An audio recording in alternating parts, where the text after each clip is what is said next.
Hello friends, आज हम analytic number theory का क्वेश्चन करेंगे जो आपका HPU M303 के एग्ज़ाम में 9 मार्च 2023 को आया था। और इस बार जो भी जून जुलाई में जो एग्ज़ाम होगा उसमें भी ये क्वेश्चन आ सकता है।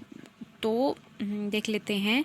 If phi of n divide n-1 prove that n is a square free integer. ठीक है, ये वाला क्वेश्चन हम करेंगे। इससे ऊपर वाला क्वेश्चन मैं करवा चुकी हूँ, तो वो भी आप मेरे चैनल में जाके देख सकते हैं, और नीचे वाला भी मैं करवा दूँगी, वो भी आप नेक्स्ट देख सकते हैं। तो स्टार्ट करते हैं। सबसे पहले तो हमारे पास है n। ठीक है, तो हम क्या करते हैं, n की वैल्यू लिख लेते हैं, मतलब हम मान लेते हैं कि n क्या है। तो हम मान लेते हैं कि इफ़ पॉसिबल, मान लेते हैं कि ये क्या है आपके पास n, क्या है आपके पास एक मतलब नंबर है। ठीक है, और वो क्या है, बहुत से प्राइम फैक्टर्स का मल्टीप्लाई है। मतलब मान लो कि आपके पास है 18। ठीक है, तो ये है 2 × 3 × 3 का ये मतलब मल्टीप्लाई है। ठीक है, ये तो वही चीज़ हम यहाँ पे लेंगे कि n क्या है आपके पास p⁻k1 p2⁻k2 up to PR⁻k_r, मतलब इन सब का मल्टीप्लाई, जितने भी प्राइम फैक्टर्स है P1 से लेकर PR तक, उन सब का मल्टीप्लाई है। ठीक है, तो अब हम फाई ऑफ n, क्योंकि हमारे को n भी चाहिए ना और फाई ऑफ n भी चाहिए, तो n तो हमने लिख लिया अपनी मर्जी से। अब इसी के हिसाब से हम फाई ऑफ n भी निकाल देते हैं। तो फाई ऑफ n क्या आ जाएगा, सबसे पहले क्या है P1⁻k1, तो हम लिखेंगे P1k1 माइनस P1k1 ये होता है आपका फाई ऑफ n का फॉर्मूला। मतलब ये इस तरह से हो जाएगा ना कि phi of n is equal to, ठीक है, तो ये क्या हो जाएगा आपके पास, जैसे यही वाला एक पावर आ जाएगी k1 और दूसरी पावर आ जाएगी k1-1। ठीक है, तो वही है। अब P2k2 का क्या आ जाएगा, P2⁻k2 minus P2⁻k2-1 up to PR⁻kr minus PR⁻kr-1। अब क्या करना है, हमने P1⁻k1 को हमने कॉमन निकाल देना है फर्स्ट वाले से। तो P1⁻k1 हमने कॉमन निकाल दिया, तो अंदर बच गया, ये बच गया 1, फिर माइनस। अब P1⁻k1 हमने यहाँ से कॉमन निकाला है, तो हमारे पास क्या बच जाएगा, नीचे P1। ठीक है, इस तरह से बच जाएगा। अब देखो ये कैसे आया कि हमने क्या किया, P1⁻k1 माइनस P1⁻k1-1, यहाँ से मैंने निकालना है k1 कॉमन। तो ये तो k1 से छोटा है, मतलब अगर ये 5 है ना, तो ये क्या हो जाएगा 5-1 4। तो इसके पास क्या है, एक P1 कम है। ठीक है, मतलब P की एक पावर कम है यहाँ पे। तो मैं क्या करूँगी, उस P1 से इसको मल्टीप्लाई कर दूँगी और उसी P1 से इसको क्या कर दूँगी, डिवाइड भी कर दूँगी। अब क्या हो जाएगा, ये क्या बन जाएगा आपके पास, ये बन जाएगा P1⁻k1-1, और इसकी पावर भी क्या हो जाएगी, ऐड हो जाएगी, तो +1। ये क्या बन गया, P1⁻k1 और -1 + 1 आपस में क्या हो गया, 0। तो आ गया ना P1⁻k1। तो इसको मैं कॉमन बाहर निकाल दूंगी दोनों में से। ठीक है, और ये वाला जो P1 बच गया वो लिख दूंगी मैं यहाँ पे डिनोमिनेटर में। सेकंड वाले को भी सेम ऐसे ही लिखेंगे, 1-1/P2 और PR⁻kr 1-1/PR हो गया। अब क्या करना है, जितने भी ये फैक्टर्स जो मैंने बाहर निकाले उनको मैं एक तरफ लिख दूंगी, और ये जितने भी अंदर जो ब्रैकेट वाले हैं इनको मैं एक तरफ लिख दूंगी। तो क्या आ जाएगा, P1⁻k1 P2⁻k2 P3⁻k3 up to PR⁻kr, और अंदर बच जाएगा 1-P1 into 1-1/P2 up to 1-1/PR। ये आ गया, ये हो गया।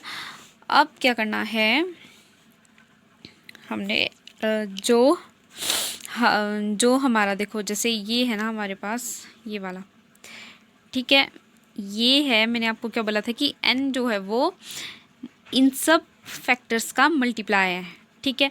तो मैं ऐसा बोल सकती हूँ कि इनमें से किसी भी एक को अगर मैं प्राइम फैक्टर को लूँगी तो वो n को डिवाइड कर देगा, ठीक है। तो मैंने सबसे फर्स्ट वाला ले लिया कि p1 क्या करेगा, n को डिवाइड कर रहेगा। तो ये मैं ले लेती हूँ p1 डिवाइड n, ठीक है। ये मतलब है इसका कि n जो है वो मल्टीप्लाई है सारे प्राइम फैक्टर का, तो कोई भी एक प्राइम फैक्टर उठा के ले लो, वो n को डिवाइड करेगा। यही होगा ना, जैसे मैंने यहाँ पे 18 लिया था, तो अगर मैं 2 से भी मैं इसको डिवाइड कर सकती हूँ, इस 3 से भी मैं इसको डिवाइड कर सकती हूँ, इस 3 से भी मैं इसको डिवाइड कर सकती हूँ, ठीक है। तो मतलब कोई भी एक प्राइम फैक्टर मैं उठा लूँ तो उससे मैं इसको डिवाइड कर सकती हूँ। तो वही चीज़ मैंने यहाँ पे लिख दी। और हमारे क्वेश्चन में क्या दिया था हमारे को कि फाई ऑफ n डिवाइड कर रहा है n-1 को, ठीक है। तो फाई ऑफ n डिवाइड कर रहा है आपका n-1 को, ठीक है। तो p1 जो है वो डिवाइड कर रहा है आपका n को डिवाइड कर रहा है, तो वो n-1 को भी डिवाइड करेगा, ठीक है। क्योंकि p1 जो है वो फाई ऑफ n को भी डिवाइड करेगा। देखो जैसे सेम यहाँ पे n is equal to p1 k1 p2 k2 pr k आ रहा है ना, सेम वैसे ही यहाँ पे यही चीज़ है ना, ये पूरा इक्वल टू करके लास्ट में हमारा आ जाएगा यहाँ पे। अब फाई ऑफ n भी सेम मल्टीप्लाई है p1 k1 का, p2 k2 का, p3 k3 का, ठीक है। इन सब का मल्टीप्लाई है, लास्ट तक इन सब का मल्टीप्लाई है। तो अगर p1 से मतलब इससे ये डिवाइड होगा तो इससे ये भी तो डिवाइड होगा, क्योंकि ये भी तो इन सब का ही मल्टीप्लाई है।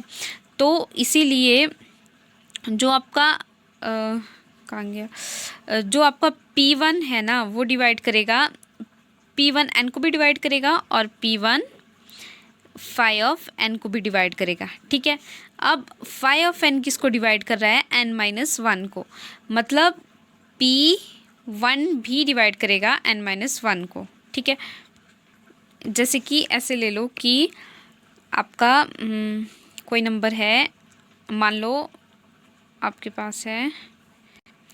पास है 2 डिवाइड कर रहा है आपका 6 को, और ठीक है, और 6 डिवाइड कर रहा है आपका 12 को। तो 2 अगर 6 को डिवाइड कर रहा है और 6 12 को डिवाइड कर रहा है, मतलब ये वाला जो 2 है वो इसको भी डिवाइड करेगा, है ना।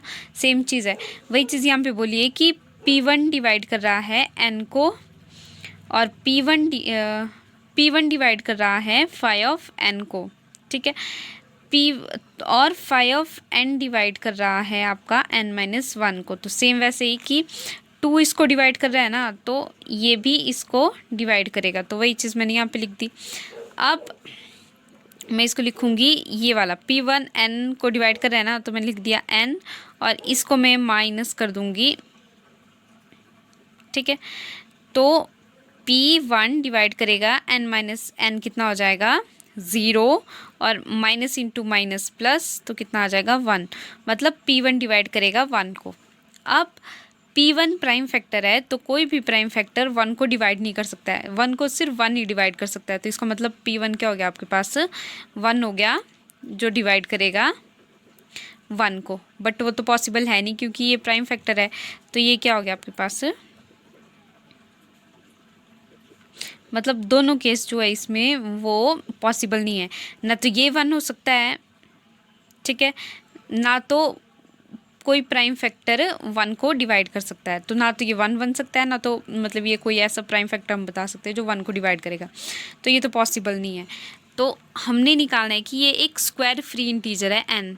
तो एक चीज़ तो हमने निकाल दी कि ये जो है वो आपका कंफर्म प्राइम फैक्टर ही है। अब स्क्वायर फ्री इंटीजर निकालने के लिए अब हमारे पास था क्या n, p1 k1 p2 k2 pr kr। अब p1 के बारे में तो हमारे को कुछ पता नहीं चल रहा है कि वो है क्या, तो अब हम किसको निकाल देंगे, उसकी पावर को निकालेंगे, शायद यहाँ से सॉल्व हो जाए। तो हम क्या करेंगे, तो हम क्या करेंगे k1, देखो p1 1 को डिवाइड कर रहा है, इसका मतलब है पावर तो इसकी हो नहीं सकती है 1 से ज़्यादा। तो हम बोलेंगे कि k क्या आपके पास 1 है, वो 2 भी नहीं है और ना तो 2 से बड़ा है, ठीक है। तो ये आ गया k आपके पास 1। अब k 1, अब जितने भी है वो सारे उसकी पावर भी, सबकी पावर भी क्या आ जाएगी, 1 आ जाएगी। तो k1 is equal to 1 is equal to k2 is equal to k3 up to kr, मतलब सब क्या आ जाएंगे आपके पास 1, तभी जो है वो कुछ मतलब आंसर निकल सकता है। तो वही चीज़ हमने लेनी थी कि k1 की पावर 1 आ गई, मतलब वो स्क्वायर तो आया नहीं, तो ये क्या हो गया आपके पास मतलब प्रूव हो गया। Therefore n is equal to p1 k1 up to pr, kr is square free integer. आप ऐसे लिखो या आप ऐसे लिखो p1 p2 up to pr, क्योंकि सब की पावर क्या है k1 अप टू kr की 1, और 1 लिखने की ज़रूरत नहीं है। तो ये सारे क्या है आपके पास, square free integers. Thank you.